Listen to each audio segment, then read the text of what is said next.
Fuga de radio.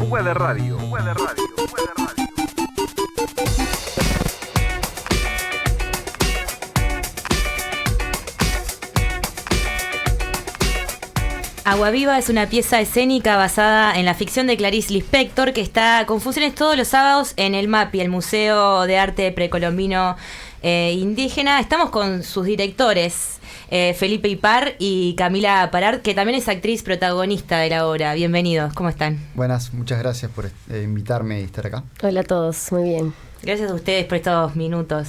Lo primero que nos llama la atención de Agua Viva es que es dirigida por dos personas, uno afuera de la escena y otra persona adentro. ¿Cómo es eso de dirigirse desde la escena, Camila, por ejemplo, para...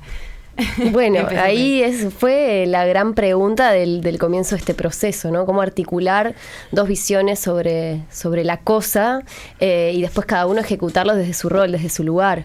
También hemos investigado mucho en cómo es llevarlo adelante, y creo que, bueno, ha sido una experimentación de mucho encuentro, desencuentro, cuestionamiento, aprender, encontrar cómo poner cada uno lo que ve de la escena, y después, bueno, articular, ¿no? Creo que ahí trabajamos mucho en tomar las decisiones de todo el proyecto en colectivo, y después más en el momento ahí del ensayo, del trabajo escénico, ahí sí yo más ir hacia mi rol de actriz, y ahí claro, Feli con su poética y su mirada ir llevando la escena hacia donde fue yendo. ¿Cómo sentís, Felipe, que es esa complementación de miradas? Bien, creo que fue un enorme desafío y algo más del proceso que necesitamos investigar también. Nos gustó hacerlo de esa manera, ¿no? Creo que entendimos que había que tensionar lo que ya, digamos, está establecido de cómo se trabaja formalmente en el teatro, que es una persona dirige, otra persona actúa, y empezar a tensar esos roles, esas responsabilidades, y ver qué pasaba ahí. Además que tenía para nosotros un sentido político, porque estábamos trabajando con un texto que de alguna manera rompe las estructuras masculinas, y una escritora mujer, además Camila como siendo una actriz mujer, y además que ella fue la propulsora de la idea del proyecto. Sí, ¿cómo es que surge la idea? Bueno. ¿Y por qué Clarice Lispector, ¿no? Y bueno, creo que lo que tiene maravilloso el acto creativo es que a veces te sucede y no tenés muy, muy presente por qué surgió una idea, una necesidad, un impulso. Ahí cuando es muy simple, cuando yo leí ese texto, siempre digo lo mismo, tuve una visión de decir, wow, yo esto lo tengo que decir en escena y esto lo está diciendo así, y como se me empezó a armar un universo que veía posible para llevar a la escena. Fue como realmente algo que sucedió. Obvio, después se empieza a pasar el tiempo y uno dice, claro, también por esto era que lo tenía que hacer, mirá esto, y fue todo un proceso de mucho crecimiento. Y creo que el Inspector es nada, yo no la conocía hasta el momento que fue 2018, que me encontré con esta escritora.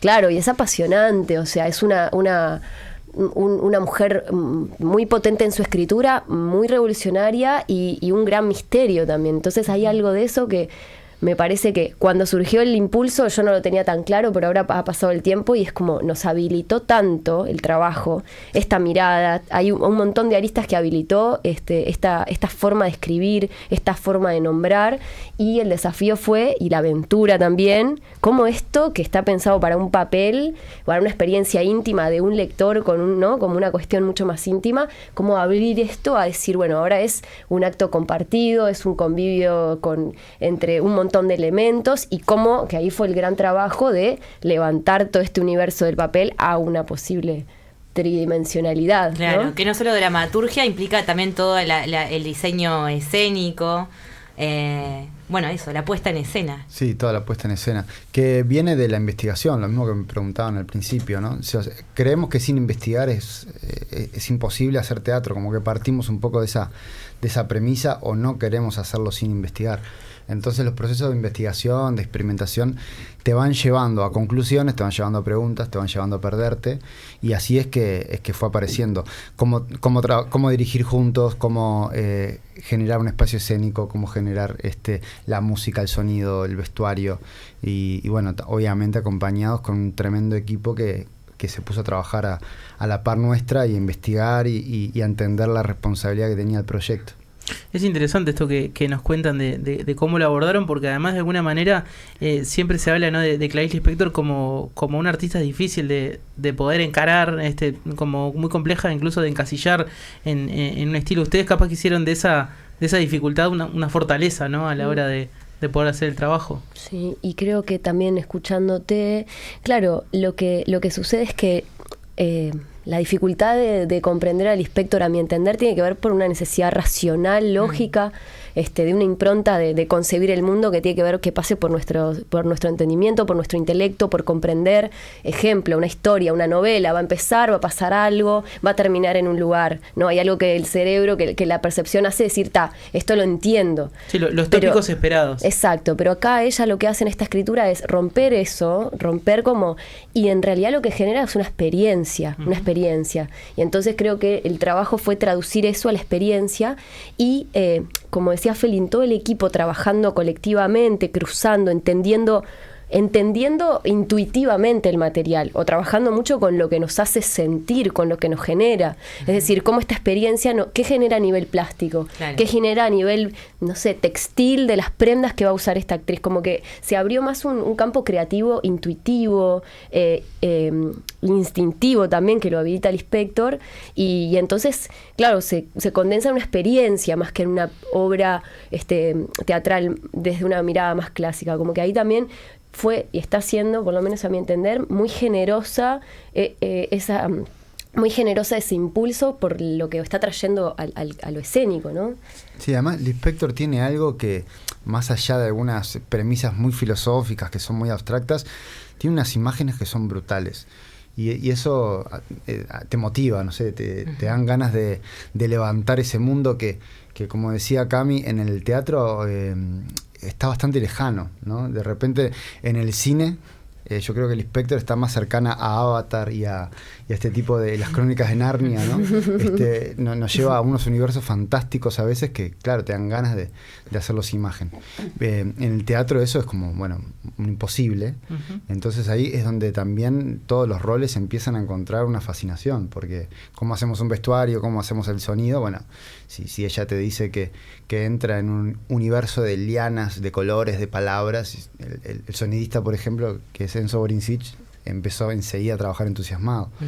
Así que bueno, viene como un poco por ahí, creo. Muy evocadora, de imágenes.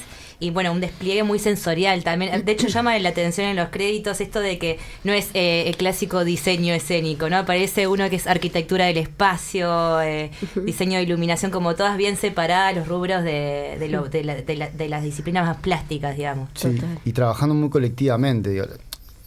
Los separamos porque es verdad que hay una persona que investiga la luz, ¿no? Pero también, como trabajamos muy colectivamente, la investigación de luz siempre era en relación a las otras áreas. Siempre estaba trabajando la luz con el sonido con el vestuario, y siempre nos comunicábamos lo que estaba pasando, incluso si no era mi rol, ¿no? Si había una necesidad de decir, esta luz me encanta, y la iluminadora también empezaba a trabajar con esa información colectiva. Así que sí, creo que viene por ahí.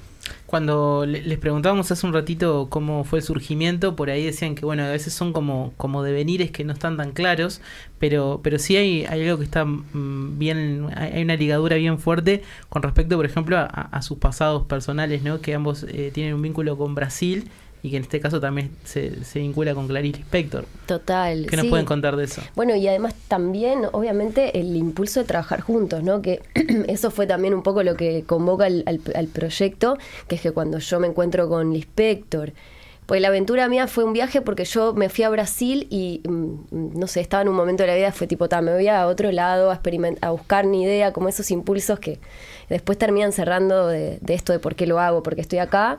Y muy poquito antes de irme, por cuestiones familiares que surgieron, me entero de que el tatarabuelo no era italiano, sino que era brasilero. O sea, como que había un brasilero en el medio que no teníamos presente. Claro, yo cuando llego a Brasil tengo un contacto con esa cultura que claramente venía de otro lado. Y bueno, bueno, Feli también en su familia, la influencia del Lispector de la frontera, de Brasil, de la frontera, estaba como muy fuerte, y en este impulso también de hacerlo juntos, de llevar adelante un trabajo juntos, que también habíamos egresado de la EMAD, habíamos compartido algunos trabajos actuando juntos también. Cuando empezamos a indagar en este universo brasilero, obviamente empezaron a venir las sonoridades, las costumbres, todas estas cuestiones que nos ligan con Brasil, ¿no? Sí, y la cultura brasilera que ha estado también en nuestras vidas fue entrando en la obra, porque... Bueno, no voy a spoilear mucho, pero sí les podemos decir que todas las piezas musicales son brasileras. Eso. Y eso es una decisión. ¿Hay clásicos de la música brasilera? Sí, hay clásicos. Para los amantes de Caetano, que se están cumpliendo 50 años 50 años del disco Tranza. Hay 2 canciones, por ejemplo, de ese disco. Es toda la movida del 45 brasilero, ¿no? Está Gal Costa, está Caetano. Nos quedamos con ellos así como celebrando también lo que fue una época de Brasil y que también fue una época Lispector. Entonces, y muy representativo también desde el punto de vista político, además, ¿no? Un disco grabado en el exilio. Totalmente. Y además fue, eso, por ejemplo, justo que Caetano vino, que con Feli fuimos a verlo, como también en esta investigación se nutrió de todo, y eso era parte, ¿no? Como ir ahí a celebrar, y justo Caetano canta, ¿cuál cantó? Esta que usamos, ¿no? You Don't Know Me. Sí, You Don't Know Me. Que, bueno, aparte es un discazo. Sí, es un discazo muy mucho. Y canta esa canción y también mismo en el concierto Feli dice, vamos a llevarnos esta canción, la vamos a sumar, como que pero claro, sonoramente fuimos investigando mucho. De hecho, estamos hablando de un proceso que empezó en 2018 y que entre idas, vueltas, trabajo, hemos estado muchísimo tiempo indagando en sonoridades, en discos, en encontrar ciertos sonidos que después Enzo toma de canciones y los mezcla en este universo sonoro. Claro, nos reprofundizamos ahí, ¿no? Claro, sí. 4 años de proceso. Sí, 4 años. No, me quedé pensando que también ese disco nos representa a los dos, porque mientras ella vivía en Brasil, yo vivía en Nueva Zelanda. Y es un disco que está grabado en Londres, como decís vos, y entonces mezcla el portugués con el inglés. Sí. Y nuestro reencuentro fue eso. Yo venía cargado del inglés, me hablaban en español y no entendía lo que me decían. Y a ella le pasaba lo mismo, se le escapaban palabras. Y ella la parte que dice en portugués, yo le digo en español, vengo del pueblo brasilero, norte, sur. Tu pueblo brasilero, exactamente. Perdón, ¿cuál era la pregunta que me habías hecho?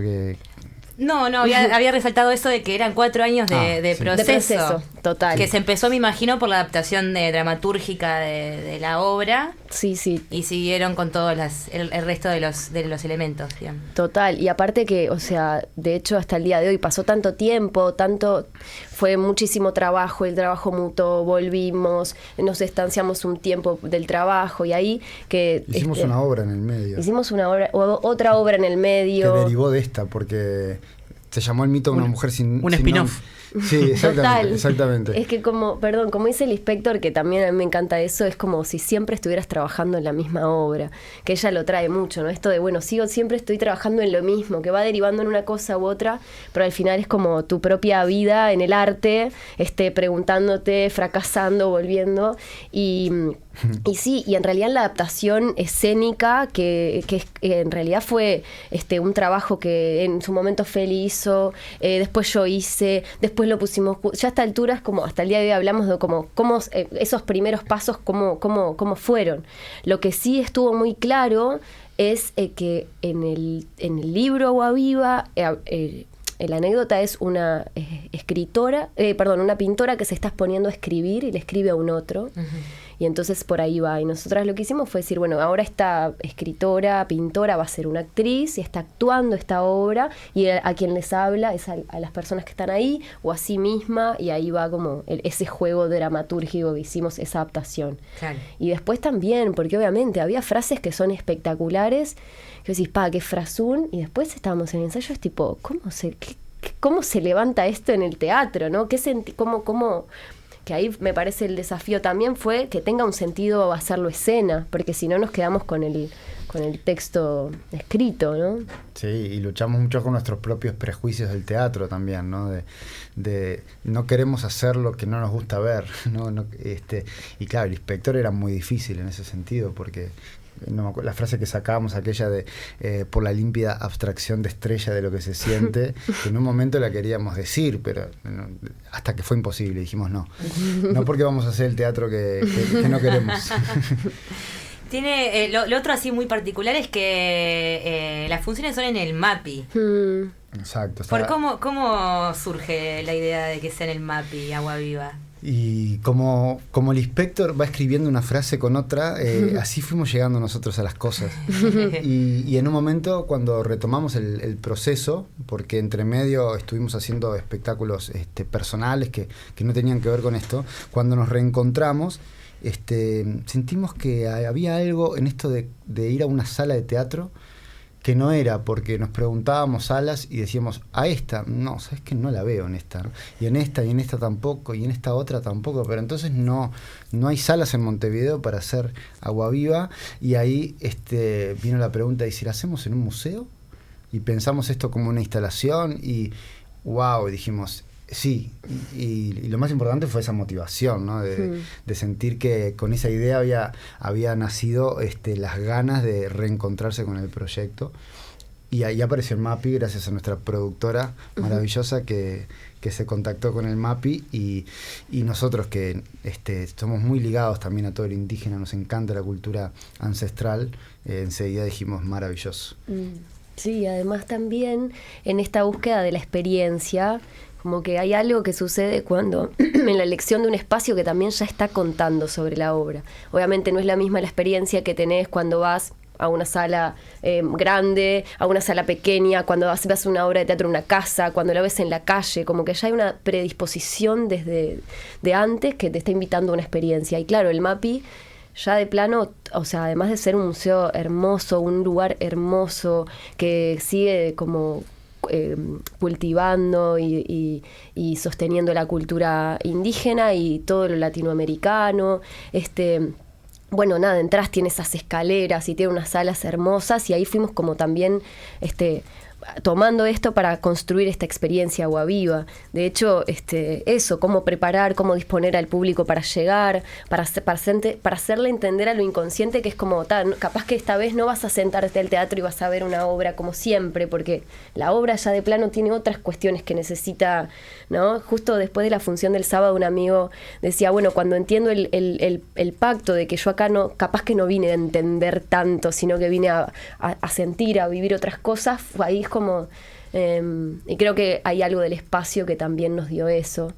Y además cosas, porque la pared del MAPI, hay algunas fotos en las redes si quieren bichar por ahí, pero la pared del MAPI termina como vinculándose con el vestuario, pero son cosas que después fueron apareciendo. Entonces, porque, claro, ustedes desembarcaron, digamos, en el MAPI y tuvieron todo un tiempo, me imagino, para armar toda esa estructura de artistas que participan de Agua Viva. Exacto, total. Y ahí aparece que nombraste hoy la arquitectura del espacio, por ejemplo, que fue una persona que trabajó con nosotros, y que se dedicó justamente a pensar cómo podía ser la experiencia en relación a la propuesta escénica, que tiene un centro muy marcado, que la visibilidad sea buena para todos, pero que además al entrar al espacio sea sensible, ¿no? Es decir, hay algo predispuesto que no estás acostumbrado y que está en relación con el espacio físico del MAPI.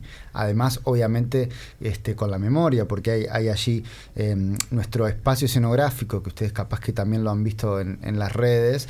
De alguna manera, algunas personas nos han dicho, es un tambor indígena, y nosotros en un momento del proceso pensamos que sí, que era un tambor indígena. Entonces, se está vinculando todo lo espacial, lo escenográfico, con el contenido de la obra, con la arquitectura, cómo están dispuestas las sillas. En ese sentido es que creemos que la arquitectura de la obra es toda la experiencia espacial que el público va a vivir allí, ¿no? Sí, y sin duda por eso también eligieron destacarlo, ¿no? En los créditos, ¿no? Darle como un resalte también a todo el trabajo que hablaban con respecto a lo arquitectónico, al sonido y el espacio que trabajan. Sí, porque hasta el sonido es arquitectónico. No hay nada allí. Yo creo que es una obra... Camila siempre dijo, es una pieza escénica. Y creo que es de las mejores definiciones, para no decirle una obra de teatro. Ahí está. Porque en este sentido es como si continuaras el viaje por el museo, en la última sala, en el último espacio del museo, y te encontraras con la obra, que es una pieza más, ¿no? En este caso escénica. Pero yo creo que si la querés contener como una obra de teatro, se te va un poco, ¿viste? Es como un agua viva. Hay cosas que quedan afuera. Y lo mismo si la querés concebir como una obra experimental, tampoco es una obra experimental, ¿no? Entonces, en ese sentido, con toda la humildad lo decimos, creemos que hemos tocado también un vínculo con Lispector, que decía que su obra no tiene género, que no se puede agarrar y que por eso es un agua viva. Bueno, ahí andamos, ¿no? Con todas esas conclusiones. Hace poco hicieron una presentación en el INAE, en el MEC, en donde la comparaban con Marosa Di Giorgio a Clarice Lispector. Me llamó la atención. Porque... Sí, ahí había como un vínculo, ¿no? Traer estas mujeres, estas escritoras como de personalidades muy especiales, muy auténticas, que creo que una de las conclusiones que trajo esta charla fue que en realidad lo que a nosotras nos inspiraba el Lispector era ir atrás de esa potencia, de esa propia voz, ¿no? Y que encontrar estas mujeres que su particularidad es que se animan a decirse como son, ¿no? Y que cada una en su universo consigue contactar con su voz, con su necesidad y poder ponerla ahí. Y obviamente mujeres que fueron más allá de eso en su contexto y en cómo era para ellas en ese momento. Pero sí, o sea, la presencia de esto femenino más oscuro, de atreverse como a profundizar en otras cuestiones del ser, de la conciencia de la muerte. Bueno, estuvimos ahí como conversando con eso, con la presencia de escritoras también en el encuentro, que fue muy rico, que al final también para nosotras fue una excusa como de abrir un poco más la obra y nos terminó trayendo mucha riqueza y el intercambio, que nos han traído mucho también como...